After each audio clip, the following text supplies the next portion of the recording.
Good evening, Mindful Elevation viewers. Welcome again by another mindful discussion. This month, of course, we still in May, is a National Mental Health Awareness Month.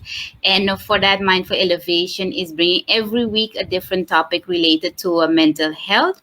So tonight we're going to have another one, which is going to be acceptance and commitment therapy. And for this, we're going to be talking with our guest, which is Miss Carlene Nick. And she is going to give us information about what it is, how it is, and she even will give us a little snippet of how this therapy works. So, welcome, Miss Carlene Nick. How are you doing? Good. Thank you. Thank you very much for having me. It's great that we can talk from so far apart. Yes, indeed, indeed. That's the beauty of the online. I wish I was where you are, though. It sounds like it's beautiful there. Yes, it is. At least there's sun every day. And Mhm. the weather, yeah, of course, once in a while it's too hot for us, but in general, the weather is nice. Oh, it is for you actually. I'm in Calgary, Alberta, Canada, and we actually have a very sunny city. There's a lot of wind that comes through here, and so it blows the clouds away, and we have sunshine every day, even on very cold days. Okay, okay, that's nice. Canada, really nice. So, viewers, so we're going to dive in and we're going to be talking about this topic. As you know, if you have any questions, remark, you can always send that to us, and then we will go through that. During the discussion as well. And I will always want to know from where you watching the show, so let us know in the comments where you're watching from. So the first one is if you can tell us a little bit about yourself. Yeah. So I am an occupational therapist here in Canada. I work primarily in mental health, and I also do coaching. I support helping professionals in finding more vitality and fulfillment in their lives, which is really rewarding. So as a mental health occupational therapist, my work is about it's about doing. So OT, occupational therapy, occupation refers to the things we want to and need to be doing in a day. And so sometimes when we are struggling with a mental health condition, we're not doing the things that matter to us. And what's interesting about occupational therapy is the doing is part of the therapy. And we can use activities that are meaningful to support people in feeling better and thinking better. So the outcome is being able to do the things you want to do, and the modality is the doing. I use a lot of acceptance and commitment therapy in my work because it fits very nicely with OT. I'm jumping a little bit ahead. I know we have other questions, but That's okay. So I use acceptance and commitment therapy as part of my occupational therapy practice. Okay. And what made you decide actually to become an occupational therapist? Oh, I did a questionnaire in high school that you had to, and that was a very long time ago in the 90s. So you had to fill in all the little bubbles with an HB pencil and send it off. And it came back and said occupational therapy. And I'd never heard of this. I knew I wanted to go into a helping professional. I thought I wanted to work with children. And occupational therapy came up as a target, and it required a lot of creativity because we're always doing a lot of creative problem solving, adapting things to the individual's unique needs. And there's a lot of variety and versatility in it. So I like the idea of having a career where maybe I could be working in mental health, maybe I could be working in an orthopedic unit at a hospital, maybe I could be working in the community with children, adults. So there's a lot of variety that I could change it up through my career. But I've stayed mostly in mental health because I really enjoy it. Okay. And then, so at the beginning, you said that one of the things that you just do is the acceptance and commitment therapy, right? Correct? Yeah. So let me dive into that. Can you explain us what that is actually? Sure. So it's a psychosocial approach.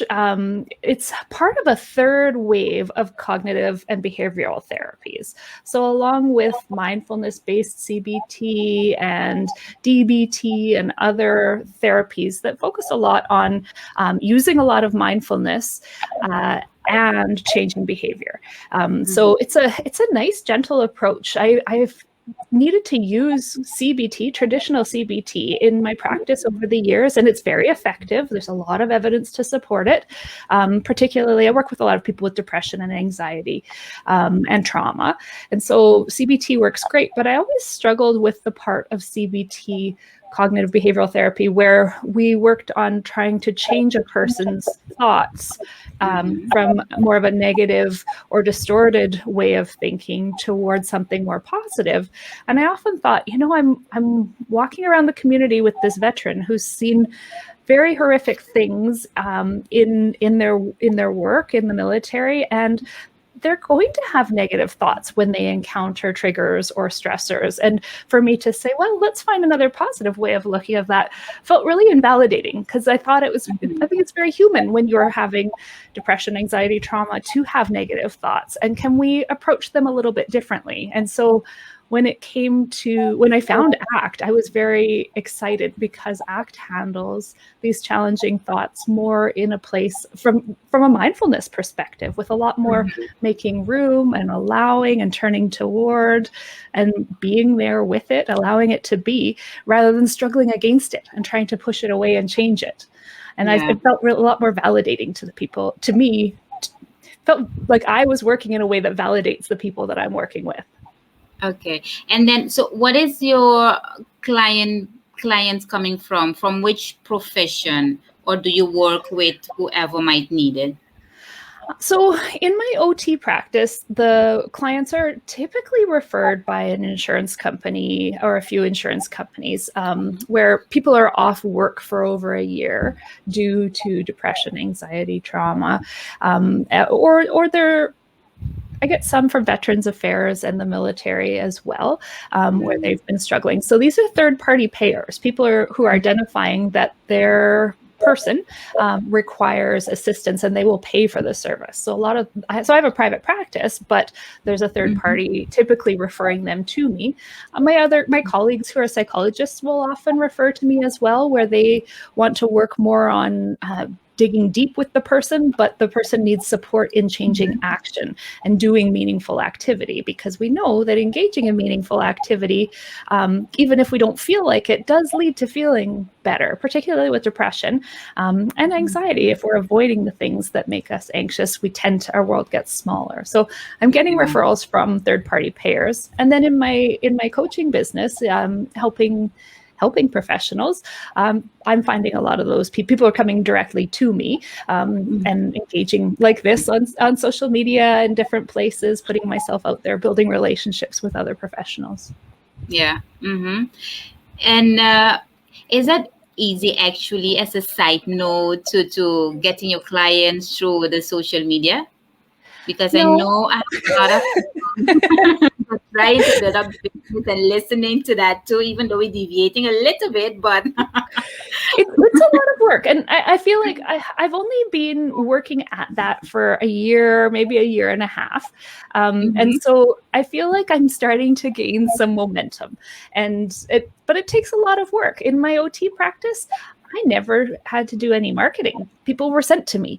And so trying to create a coaching business that works online, that I can create some efficiencies in my workflow, it's requiring some effort to create momentum, but it's coming.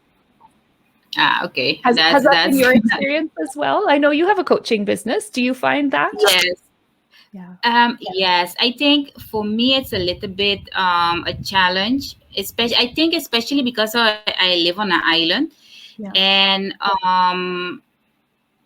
to reach people, because what I want to do, or what I'm trying to do, is also to be doing virtually. And then I think people from out the island, it's not really accustomed with, okay, I mean, who am I? I'm not a well-known person out there outside of the island. So I think that makes it a challenge too, for people to realize, okay, you can do it virtually as well. You don't have to be living on the island to be able to do it. So, but promoting it's a challenge. It's hard work. You said every day have to be behind it, creating new content. So yes. And that can feel tiring. But In my experience, it gets tiring. There are times where it's exciting and engaging and I'm feeling creative. And then there are times where the imposter syndrome comes up, or, second guessing, or, oh no, maybe people don't like this. Maybe people don't want to hear what I have to yes, say. And then it's really hard to put yourself out there. correct. Yeah. That's so true. I want this to work, so I will keep on behind it. Yeah. I use a lot of the acceptance and commitment therapy techniques for myself to get through that and push through it. Yes, yes. I find in myself too, all the techniques indeed that I know, yeah, I have to put them in practice as well. Yes. But hey, at the end, we're all humans as well. So, and I True. assume it is the same as the therapy that you're giving, that it will not go good one time, but as long as you are willing to work for it, then that's already a added bonus. Yeah. And we sometimes need to, sometimes it just doesn't hop in naturally. And we need to remind ourselves, oh, right, I have tools for this. Okay, let's pull them out. Let's figure this out. Yes, yes, correct, correct. And also to put ourselves instead of always having to think, oh, it has to be so perfect and everything, but it just one step at a time. If there is a little, not blemish, but that people can see that, hey, you're trying, is always good. In fact, it's more relatable. People like it better if it's not too polished and perfect. They say a lot in marketing right now, polished and perfect isn't appealing. And if you can be putting yourself out there in a genuine and vulnerable way, people relate to that, particularly if they're going to need to be vulnerable with you. Correct. Correct. That is true. That is true. Okay. So you mentioned a few times the CBT. Just for our viewers to know, can you indicate in short what that is? Because not everybody might know what CBT is. So a really kind of like simple overview is that there's a triad of thoughts, feelings, and actions. And we can't really change our feelings directly, but we can work on our thoughts and our actions, and changing our thoughts, thinking patterns, and action patterns, behavioral patterns. If we can work on those things, they improve each other. So if we're thinking better, we're doing better. If we're doing better, we're thinking better. And both of those things should lead to feeling better. Very simply. So I've traditionally been asked to do more of the behavioral part. So if we do the things that matter, because I'm an occupational therapist, and doing is a big part of the cornerstone of our profession. If we can do better, we think better. And if we can do better, we feel better. And so I've typically done that and stayed away a little bit from how to handle the difficult thoughts that naturally come up when we're trying these things. But ACT, and I talked before about CBT, the way we handle the thoughts is a little bit different in trying to find a reframe, address and understand cognitive distortions, like if we're having black and white thinking, or, sort of a negativity bias or things like that. If we can be aware and change those things toward a more positive way of thinking, a more productive way of thinking, then we tend to feel better and do better. So that's CBT. Whereas ACT has 6 core processes, and 4 of them are based in mindfulness, and the other 2 are values and committed action.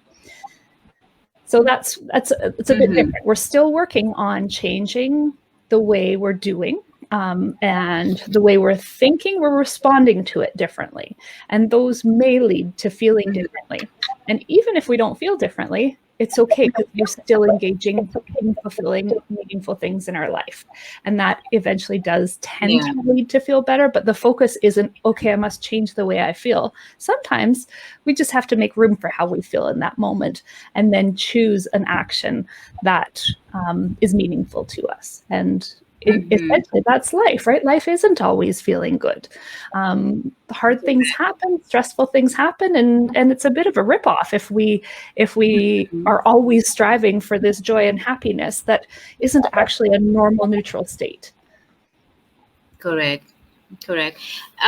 But then when you are doing the no as a client, you doing the acceptance therapy, but then how are you able to convince someone, or maybe not convince is not the correct word, but how you're able to make somebody realize that it's good to work on their emotions, or at least to accept that the emotions that they're having, and how maybe if it's a negative to turn it into a positive, because sometimes you find people that try to bury their emotion, not deal with it, and then later on it, like we know, it can either turn in depression, anxiety, any of the other ones.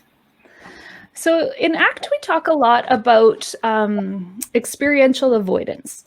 And so when we are feeling yucky about something, when we're feeling having negative feelings, when we're having shame or anxiety or fear, we tend to make away moves. And away moves tend to be experiential avoidance. So that could be substance use, that could be zoning out on your phone, that could be not answering when somebody calls you, that could be not going to the party. Well, none of us are these days with COVID, but it could be not doing the things. So we think about towards moves, moving in the direction of our values, doing the things that matter, showing up in a way that showing up in the world the way we want to show up in the world.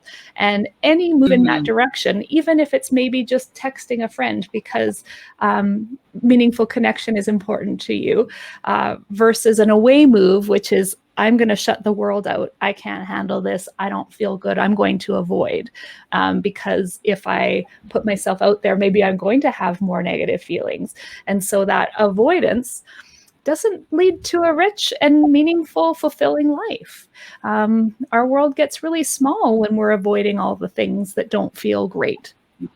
You can't run a marathon without training hard, and that doesn't always feel great. But if it's important to you, if it's a value of yours to achieve something like that, then you need to do the work, and not avoid it because it's uncomfortable, right? And there are other things that you can't get a graduate degree without working really hard and making a lot of mistakes and doing more and more research. And you can't get to these really fulfilling things if you're avoiding.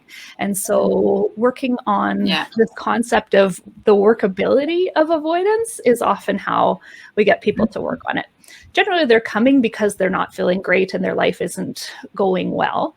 And so offering them an understanding of how avoidance might be hurting them and how avoidance is not moving them toward a meaningful life, then we can start to work toward making some changes. Yeah. And I know that your clients, you're getting them either through referral from the doctor, or maybe a psychologist was working and noticing that maybe the acceptance therapy might be better for the client. But then me as the individual, how can I kind of like know if the acceptance and commitment therapy might be for me? Because you have different types of therapy out in the world. So I don't think most clients go shopping for different types of therapies. I get referrals. It tends to be that somebody, a referral source identifies that this person might benefit from working with me, working with occupational therapy. And then I assess the situation and choose a modality, discuss it with the client, discuss, and explain what it is that I'm thinking based on what they're showing me, and how I'd like to approach it. But often we don't even necessarily explain exactly, okay, now I'm using a CBT technique. Now I'm using an ACT technique. Oh, now let's use some motivational interviewing. We don't really necessarily put it all out there. Sort of like if you go to physiotherapy, we don't go, hey, you know what, I really would like somebody who does this, this, and this. We tend to go, I need physiotherapy. And then we trust the professional to work with us and explain and do what they think that might be useful, because we recognize that that's their area of expertise. That is true. That's true. And is this like when you're doing specifically mindfulness, it doesn't have to be something for lifelong. But then, so then, with this acceptance therapy, does it work kind of like the same way as in it's for a particular period of time, or because of course you were working on your mindset, you're working on your behavior, or does it still a little bit different? Well, my experience has been once you learn a technique, you tend to keep using it. And so you don't necessarily need to keep going to somebody to keep reminding you to use it. You've learned a skill. And so when things come up, you respond to them with the skills that you have. So the more skills we learn, we don't necessarily need to be in therapy, but sometimes it's nice to get a reminder or a refresh. But I tend to work with people for a couple of months at a time, and help them through a difficult spot to where they're functioning better. And so I teach them a lot of different tools, get them doing things that are meaningful, get them going on those things so that they can get back to their life. And so yeah, the skills themselves, though, continue to be present. And I can imagine, as somebody who's passionate about mindfulness, you know this in your life too, right? Once you've learned mindfulness, the mindfulness approach, you live mindfully. You can't help it. Yeah. That is, yeah. And then of course you have to be open for it as well. And so that's one of the important things that actually we struggling here with. How is it actually in Canada? Because okay, so for example, over here they're more accustomed with psychologists, and they're working more with the how the brain, the mind works, and try to kind of like change that. But then like for example an acceptance therapy, or even learning techniques to be more mindful, or therapies that you have to work more, art therapy for example, those are things for us here on the island, it's kind of like new, so people tend to kind of like move away from that and only thinking that is the traditional ones. How is it actually in Canada? Are they open for, are they first of all, are they open for therapy, and are they open for different types of therapy, even though you did indicate that hey, it's the doctor that refer you and then you go and work, but even when you're having maybe discussions out of your practice, or maybe seminars? So who are you wondering? Like whether the clients themselves are open, or the system? I'm not quite sure what you're asking. Yes, maybe more the system, the community, because over here, so it's still a big taboo. It's still like, even to go in general, to go to a therapist, you don't do that so easy. But I am assuming that in bigger countries, it's a little bit more accepted. People starting to talk more about it, that are willing to indicate that hey, I'm seeing a therapist, so like that. But then going to a psychologist was, at least on the island, going to a psychologist was what we were having for quite some times. We kind of like, in our area, we are custom field, sorry, we are custom with psychologists. But then now it's for the art therapy, the acceptance therapy, being more mindful, and you're teaching people the techniques. So, but people aren't really there yet to, let's say, choose one of those. So I'm just wondering in Canada how it is over there, if you're kind of like struggling to make it known in the community, or is the community open for it, and talking about it, and it's something regular too? So I think that we are becoming more open to talking about mental health and accessing support for mental health, but it's still a work in progress. There's still stigma associated with acknowledging that you are struggling with your mental health. And so we're working on it. And I'm constantly advocating for that and really wanting to put out there. And the only way we can do that is to share our own experiences. And so I often talk about how I see a therapist too. I am a therapist and I see a therapist. I need to do that in order to keep doing the work that I do and keep my life in line as well. Because this has been, especially during COVID, this has been a very stressful time through this pandemic. And I think that is helping people to acknowledge that that they need support for their mental health. And then who we go to for support for mental health. Certainly psychology is the one that comes to mind first. And psychologists use different techniques too. So psychologists might use cognitive behavioral therapy, acceptance and commitment therapy, art therapy, dialectical behavioral therapy. So there's the profession and then there's the techniques. And so there are social workers here who do mental health practice, occupational therapists who do mental health practice, counselors, psychotherapists. So there are a lot of different disciplines who provide mental health support and all use various modalities. And so as an occupational therapist in mental health, I'm using a lot of different modalities. And acceptance and commitment therapy is one of them. So people, we tend to work at interdisciplinary, so interdisciplinarily. So we work on teams quite often. So I'll have a client where they're seeing a psychologist as well quite often, and we'll work in tandem and we'll communicate together. And I'm more often out in the community with the client, and the psychologist is seeing him in the clinic, and we can share back and forth and work together to support that person. So there's a lot of openness to different professions, but occupational therapy tends to be misunderstood. So most people don't think, oh, I've got this problem, I need an OT. We have to advocate a little bit more for explaining what we do and how a person might need that. Yeah. Okay.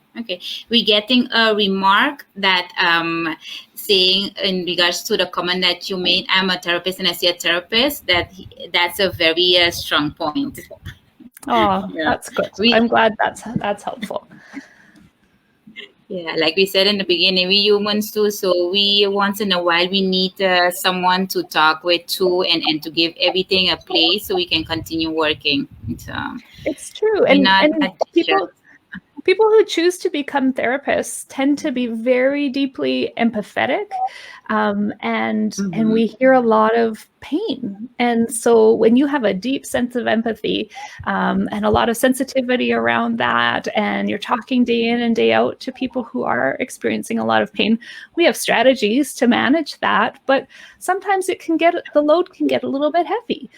Throw that on top of having all the stressors everybody else does in their life, managing a family and a pandemic and running a business, and all of these things can be very, very challenging. And if we aren't getting the support that we need, we'll burn out.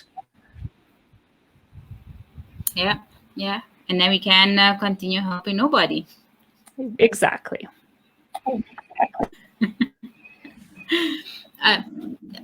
You mentioned it, but can you tell us again for which type of mental health challenges this acceptance and commitment therapy would work best?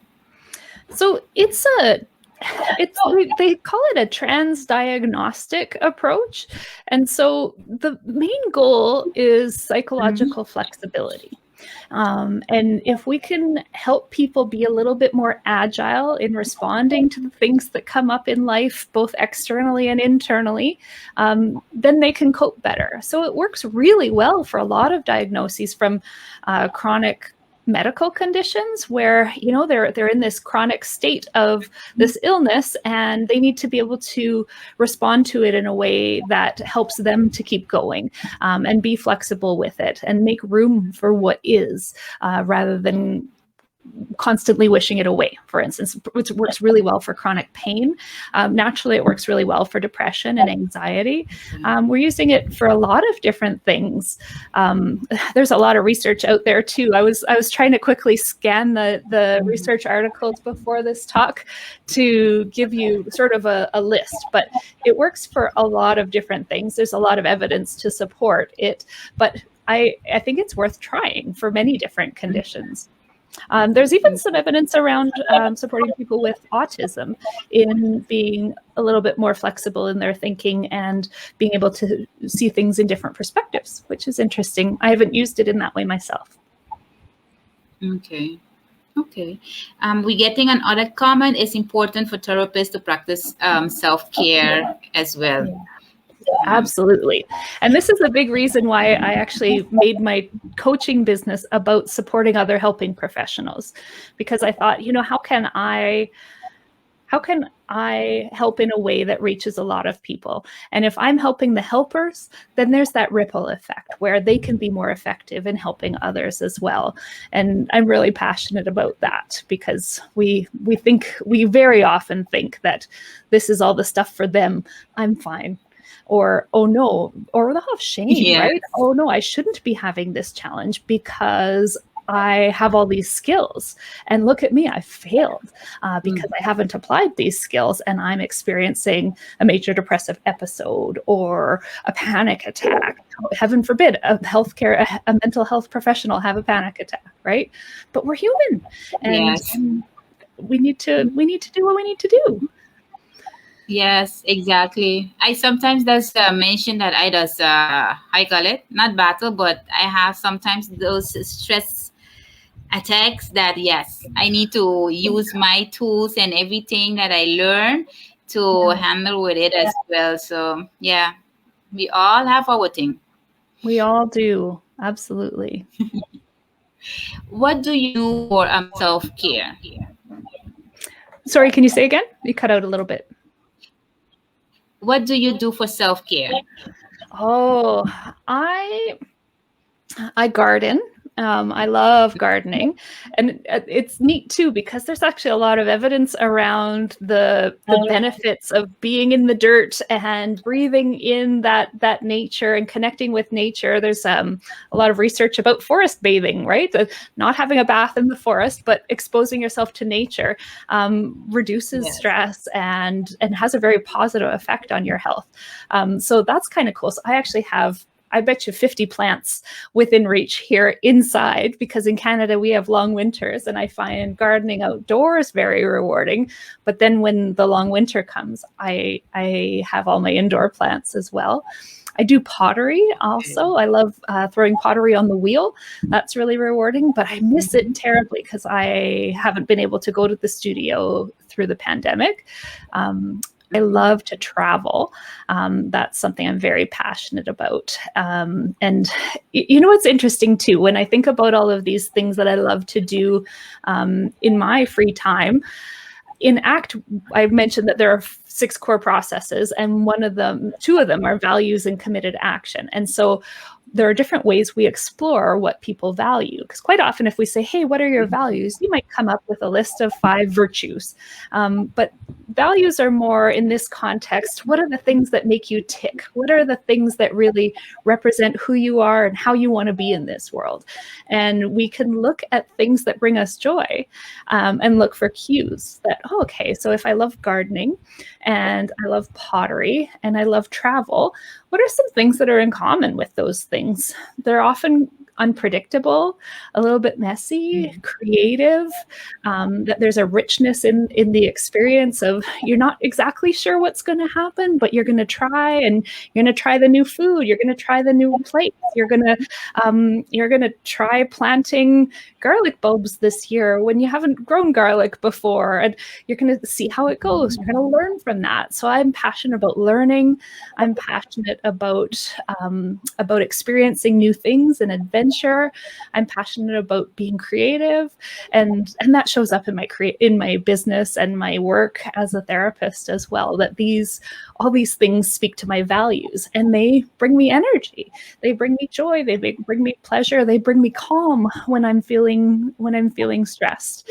And when we're feeling low, it's hard to remember to do those things, because when our mood is low, we don't feel like doing those things, but we need to do them in order to feel better.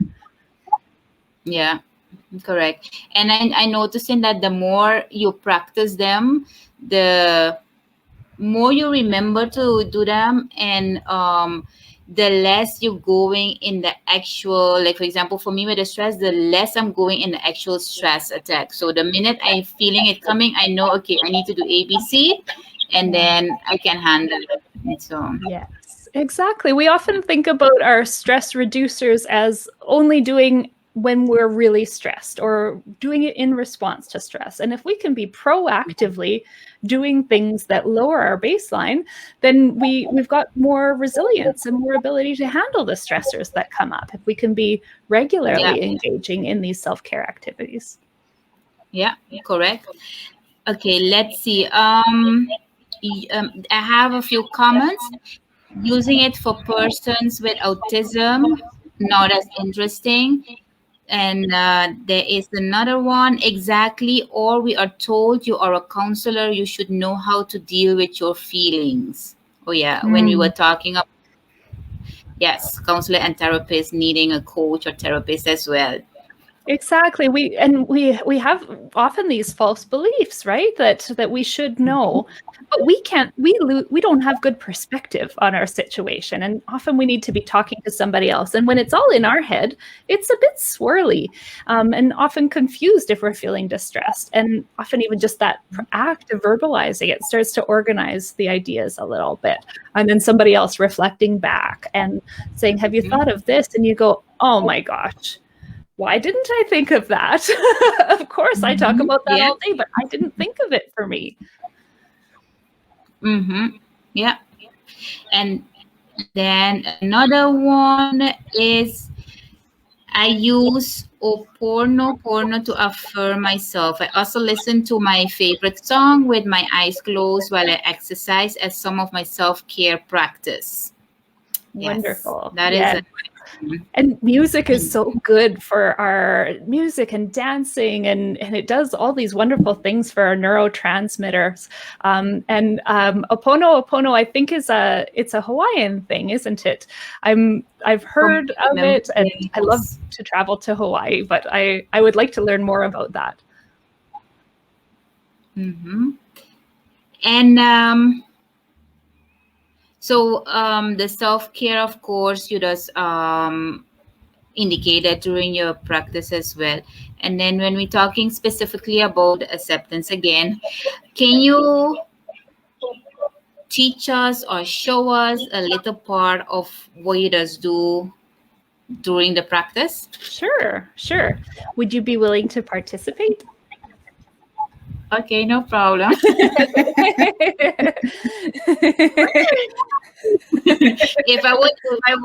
If you could have seen my cheek or feel my cheeks, you would have feel it getting hot one time. Remember, we started out talking about vulnerability and how this helps other people, but keep it light. So we don't have to go deep.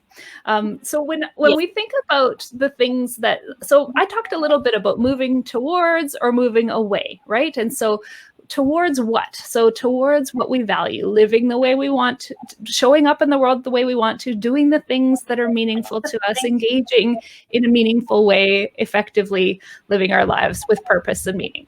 So that's like the ultimate. We want to be moving towards that. And sometimes we notice ourselves not doing those things, moving away, avoiding, getting a little bit too in our head, overthinking, perfectionism, scrolling for hours on our phone. TikTok is something I do for a little bit too long sometimes. And so when we're making away moves, we need to be able to notice, identify what it is that, oh, wait a minute, I'm I'm making an away move. I'm not doing the things that are meaningful to me. I'm not doing the things that I value.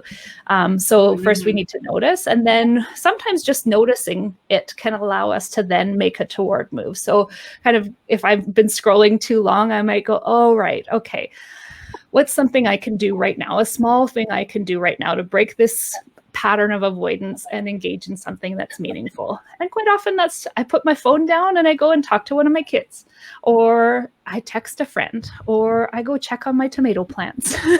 and so those are small towards moves, doing a small thing in line with our actions. And so when we're really stuck, sometimes we can't just go, oh, okay, I'll just stop doing this and go do that.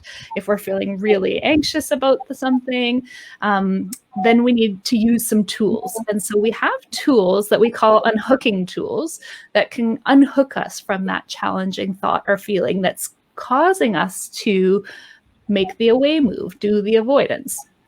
And so we unhook from thoughts and feelings a little bit differently. So we unhook from feelings with acceptance. So I'm going to turn toward this difficult feeling. I might name it. I might sit with it. I might allow it to be. So I'm experiencing anxiety. Yep, I'm feeling anxious. There's my anxiety. Maybe you even have a name for it, right? Maybe you've personified it as something. Oh, that's my old familiar friend. It shows up sometimes to protect me. Okay, I'm gonna treat my anxiety like a friend rather than, oh no, I'm having anxiety. I can't handle this. This is going to escalate. This is going to get worse. And we can have anxiety about our anxiety, right? So we can essentially double our anxiety by responding with resistance, needing to eliminate it. And so in ACT and in all of the mindfulness practices, we're turning toward, we're going to make room. We're going to be gentle with it. We'll be kind to it. It's more likely to move on its own if we aren't struggling against it. If we're kind of going, yep, I get anxious when these things happen. Okay, let's work through that. Let's sit with it. Let's let it be. So that's a way we make the difficult feeling less sticky so that we can then make a towards move, do a small thing in line with our values. And so we don't have to entirely get rid of our anxiety in order to check our tomato plants, to talk to a kid, to one of our kids, right? There are small things we can do. And once we've taken one small move in the direction of our values, we feel a little bit better. We feel a little bit more in control of our situation. And then we might want to take another small move in the direction of our values. And so without trying to eliminate the feeling or fight against it, we can then try to just unhook a little bit using some different unhooking strategies. Like I said, naming it, turning toward it, making room for it, treating it kindly, giving it a lot of compassion, holding it like a child, speaking it to it like a loved one. Those are a lot of the unhooking strategies we use for feelings. But for thoughts, we use some different unhooking strategies, and that's where I'm going to ask for your participation.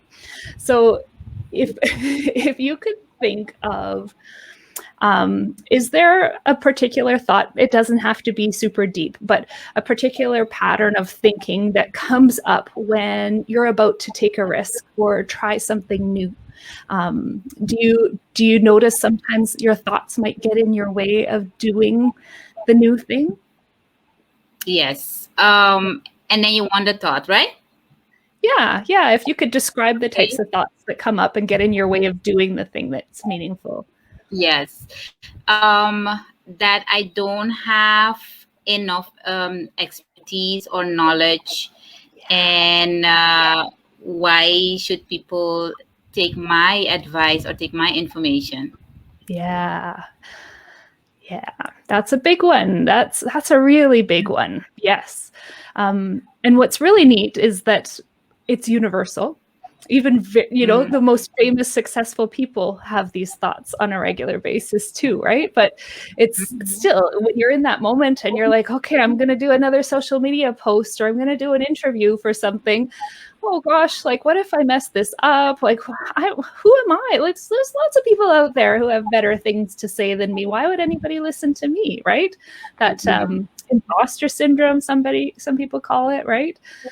Correct. So if you were to respond to those thoughts in a way that Well, there's a couple different ways. So one is to name that collection of thoughts a title, like naming it like a story. So if we put this collection of thoughts into a play or a novel, what would we entitle this thing? It might be the something something story. What would you call this collection of thoughts? The first thing that popped in my mind is Ramona getting out of the comfort zone. Ah, okay. Yes, that's a good one. And so then when you've named the collection of thoughts, the next time they come up, you can kind of go, oh, right. My mind is telling me I'm getting out of my comfort zone story again. I know this one. And so it's just a way of kind of acknowledging it as a thing that happens because I'm stretching my comfort zone. And we can feel a little bit less like at the mercy of these thoughts. If we can go, right, I take a risk. My mind tells me I'm getting out of my comfort zone. And then it tells me all these things. Of course it does. But that doesn't mean I can't take a step in the direction of the intention, in the direction of that important thing that I want to do. So then we kind of name that story, acknowledge it, and then try to pivot to doing a small thing, just the tiniest thing you can do, even if it's like open up the document to start like an outline of something, and that's going to lead to the talk or the conference or the whatever. Do a tiny move. So again, we're not kind of like being like, oh, now I think positively about everything.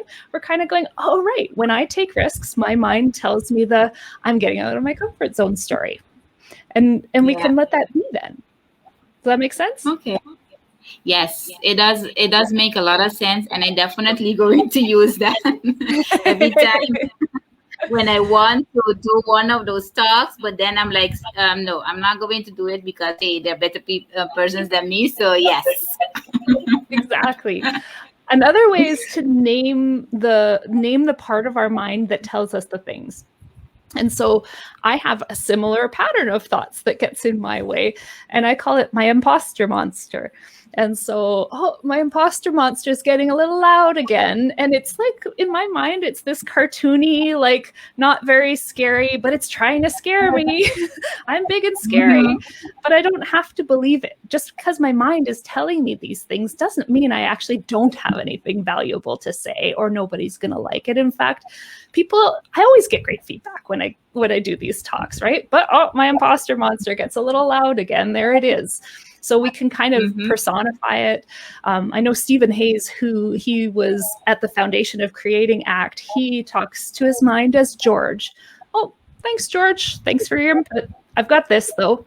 And so our minds do these things, and we just being able to disconnect a little bit from my mind. I have these thoughts, but I don't have to listen to them. They don't have to rule my actions.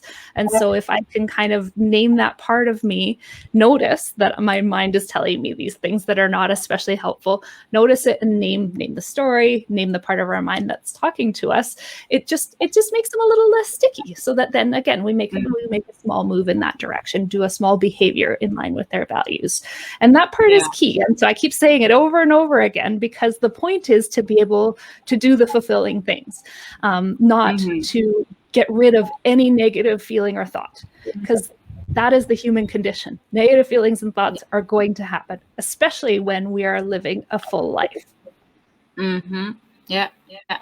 Okay, that's great. That's interesting. I learned something that I'm definitely going to put in practice. Excellent. My job is done then. Yes. Okay, so viewers, let us know one thing that you learn out of what Carlene have been talking about, acceptance and commitment therapy, but also the little skill or tool that she was just explaining. And then we have some comments. In my opinion, gaining new perspective was the most value I got from seeing someone to maintain my mental health. Good. Oh, that's great. And then I do feel that way when I compare my knowledge to my experienced counselors. Yeah. I know everybody starts out, right? That there are more experienced people, and then at the same time, people who come out with new who are new, right? So they don't have as much experience, but they also have a freshness, and there's an advantage at times to not being super experienced where you make assumptions about everything. Oh yeah, I've seen this 100 times, here's my interpretation, we're just going to do this. Whereas a new person is all ears, they're listening, they're engaged, they're creatively trying to figure this out. That's tiring, but there are benefits to not being over experienced. And I was thinking too a moment ago to the person who said about seeing a counselor to maintain my mental health. I often call it that. This is my mental health maintenance. And so I don't have to wait for a crisis to ask for help. I need to engage in proactive maintenance. So mental health maintenance is a great way to lighten it a little bit and normalize it. Yeah, correct. And then, because I was thinking it often happened that you getting so much on top of you, like you said before as well, the job, the work, and everything, and then it's difficult for you to also even distinguish the two. By some of us, it's kind of like getting blurry at one point. Yeah, it's true. And then it's good to. When we're not as resilient, we're more prone to that, right? When our tank is full and we've been taking good care of ourselves and we're managing our stress and we're exercising and we're eating right and we're doing all the things, we're less prone to have a blurry boundary between a client's experience and our own. But when we're worn down and not at our best and not taking care of ourselves and depleted, it's harder to do the work to maintain that healthy boundary that allows us to be effective in helping. And if we lose that healthy boundary, we're not actually effective for the client either, right? And so being able to do that maintenance proactively, to take care of ourselves, helps us and it helps our clients. Yeah. And then you think that someone that takes the problems from the client home, do you think that has to do with not taking good care of the mental health as the therapists or the counselors, or is that just the character of how the person is and maybe not being able to say, okay, this was the time from the client, I helped the client, and then now I need to put it aside till tomorrow, for example? I think there are a lot of reasons that people might get caught in that situation, and sometimes I know for myself, particular client challenges tend to bridge the barrier more than others. So because of things that have happened in my own life, right? And so there are things that I have a harder time keeping a healthy boundary on, whereas other things where I can totally handle that, right? And so that can be individual, and it can be a sign that it's something I need to work on in my own therapy too. But I think that, I think as our resources are depleted and as we are feeling burnt out, it's just harder work to maintain that healthy boundary between your feelings and their feelings. I mean, and it's a delicate dance because we have to share feelings, we have to be empathetic, or we're ineffective as therapists. But and so it's a lot of work to find that fine line. Yeah. And then the comment says that we should make sure to detach ourselves from our client's issue. And sometimes it stems from similar experiences like what a client is dealing with. Yep, absolutely. Now that we either have gone through the pandemic and still are in this pandemic, do you think that us as counselor therapists need to take extra care of ourselves, and how that will kind of like work? Because the work is actually gotten more than before. Right. Yes. It's hard. I you know what?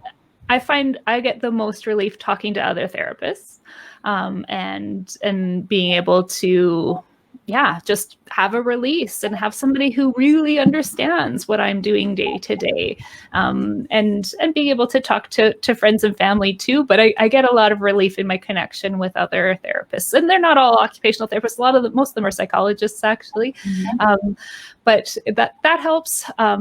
Yes, but I think it is. I mean, everyone's mental health has taken a bit of a hit through this pandemic, and some a lot more than a bit, right? And so they're the ones we're seeing, and we're all in this situation. And often when we're in helper mode, we're not thinking about ourselves. We're thinking about the other people. And I'm not experiencing a major depression, so my mood being a little lower than normal. Oh, that doesn't need attention because I didn't have anybody die in my life, right?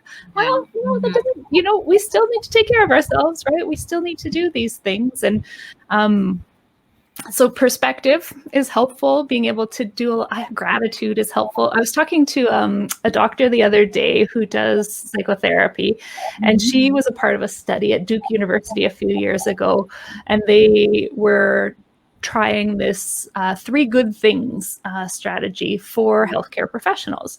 And so every day she had to, and she said she did this study 5 years ago and she still does it to this day. And so it's a few minutes at night where you think of 3 good things in your day. You express gratitude for them.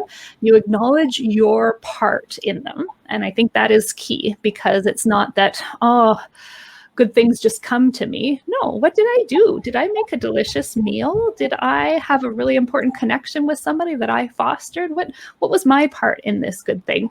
And then she said it was to also label the emotion that's associated with it. So acknowledge the good thing with gratitude, acknowledge your part in it, and label the emotion, and do 3 of them each night. She says it takes about 3 minutes, but this study was done on healthcare professionals. So I think that's a neat little practice that we could all, and the outcomes were excellent. And they said the longer term outcomes were very good. They're continuing to do the study, actually. If you Google 3 good things, Duke, you can find a place, you can download an app and participate in the study, which I plan to do, because that expectation of accountability, because I'm better at helping others than myself. That helps. I've committed to the study, so I better do it tonight. And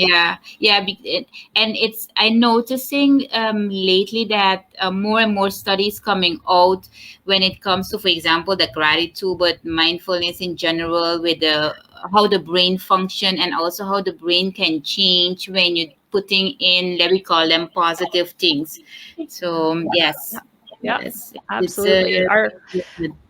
Our minds, the actual physical changes in our mind and our brains when we practice mindfulness, and it's great to teach people that, right? Because they think, this is fluffy, okay, I'm just going to sit here and be present and that sort of thing. But when we learn that it actually changes our brain, and it changes the way we respond to the world, and it allows us to be more flexible in how we're responding to the world, that might be worth doing it. Okay, let's notice the world through our senses. Let's be very present.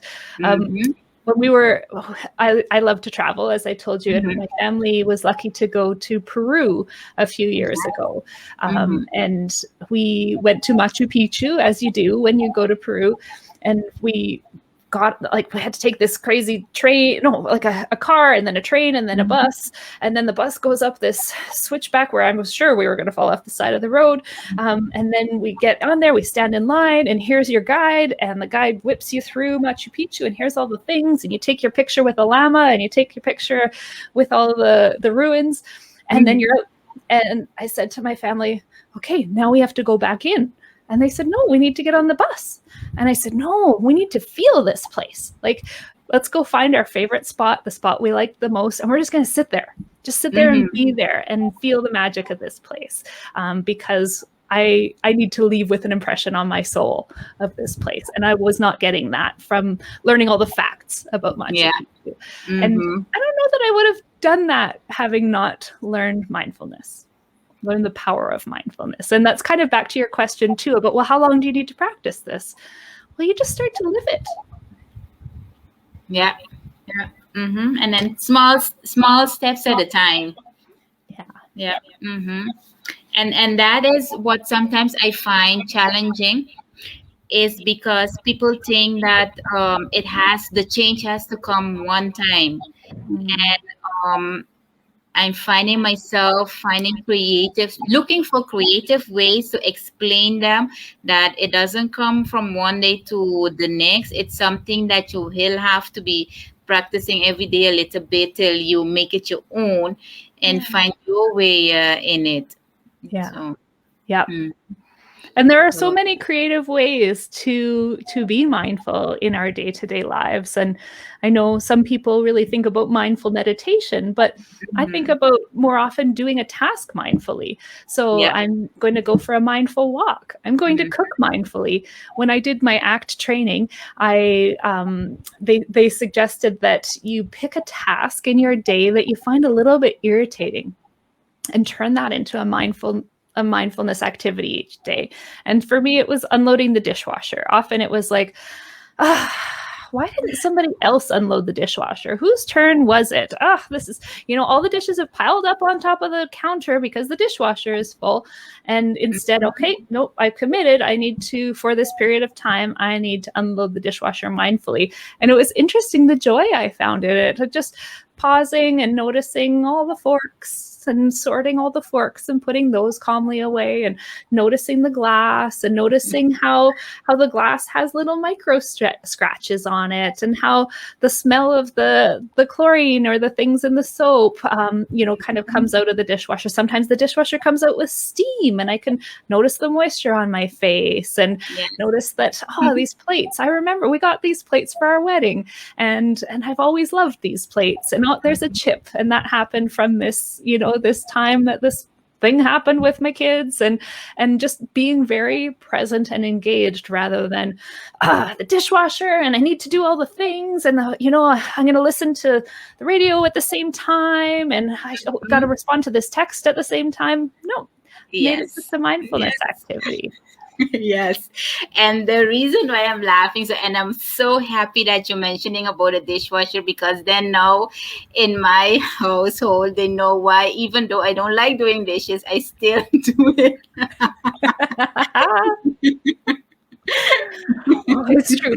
I worked in high school. I worked in a store at the mall that made big cinnamon buns, and they were sticky and gooey. And we had to, while we were working in the store, we had to do a lot of things. We had to watch for the customers. We had to make dough. We had to roll new cinnamon buns. We had to bake them. We had to track how many sales they were to see if we needed to step up production or down production.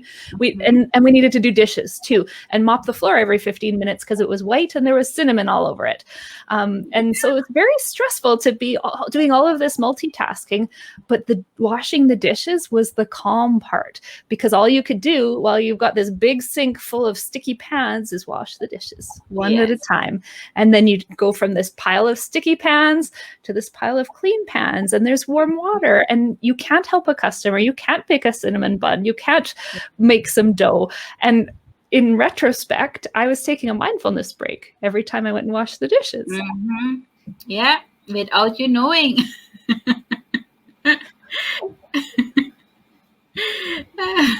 It's so funny that we don't realize we doing a particular thing, and then later on in life a result to be, for example, mindfulness, while we have been doing it all along already, but now they're giving it a name. So It's so true. It's so true. Yes, I remember I used to go when I was a teenager and I was stressed. I used to go sit on top of this hill, and you could see all the cars going by, and they were just tiny little cars, and you could see the whole city, and I could see the mountains and the wind in the grass and things like that. And I always found it reduced my stress to go sit there, and now I know more why that was, right? I went to be yeah. present and gain perspective on the world and my little part in this big world. How big was that stressor? How significant was that? If I can sit here and watch the grass and the mountains and the little cars for a little while. Yeah. Yeah. Yeah. Do you think that I mean, for example, the tools that you was just doing some time ago with me, do you think that it works with young adults and children as well? Like the mindfulness stuff or the act? More the act, because the mindfulness, yes, because then you can kind of like do it in front of them, show it to them. So I think yes, that will work, but it's more the act indeed. Yeah, it's very effective for kids and teens.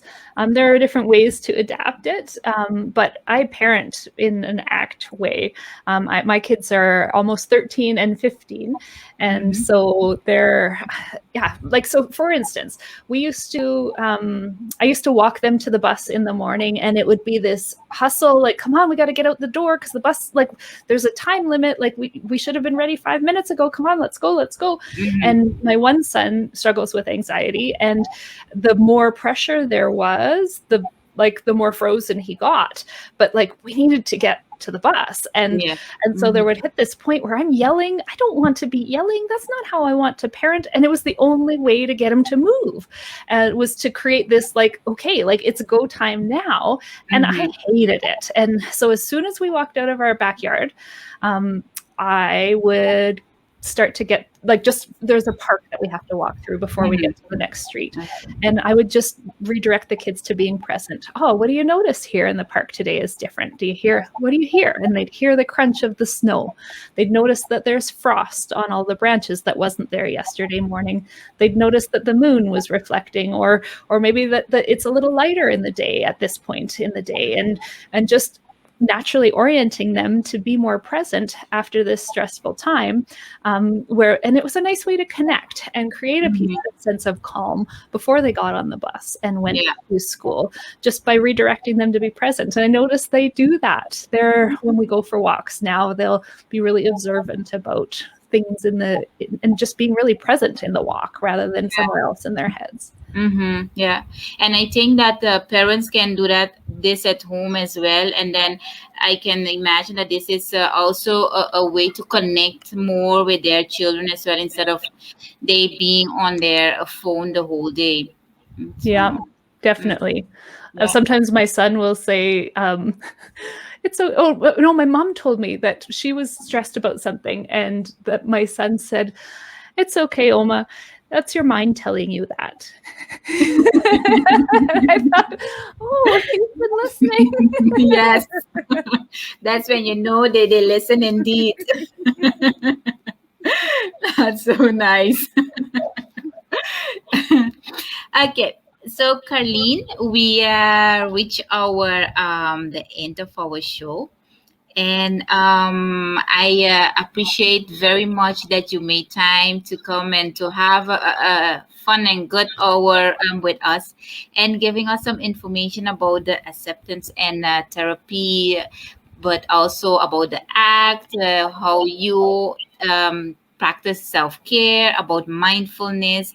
It was a really interesting hour. And as a closing, what would you like to, maybe a tip or a remark that you would want to send to the viewers? Hmm. I think it's simple, that we're all human, having human experiences, and we need to allow ourselves to be human and allow ourselves the full range of colors of things that come with being human. And they're not always good. And when things that aren't great come up, that doesn't mean we've done wrong. It's that we're living a full human life and having a full human experience. Yeah. Thank you. Thank you. That's Thank you. Thank you so much for having me. I've really you. enjoyed this. Yes, me too. It was a really nice conversation. Thank you so much. Thank And you. the viewers also, Mindful Elevation would like to thank you as well for being present, for all your comments and remark. And then next week, we will be back here with another topic to give you more information, to continue breaking the taboos and stigmas, and especially because it's the Mental Health Awareness Month. Thank you, Carlene. Thank you as well. Thank you, And Ramondre. enjoy the rest of the evening. You too. Thank you.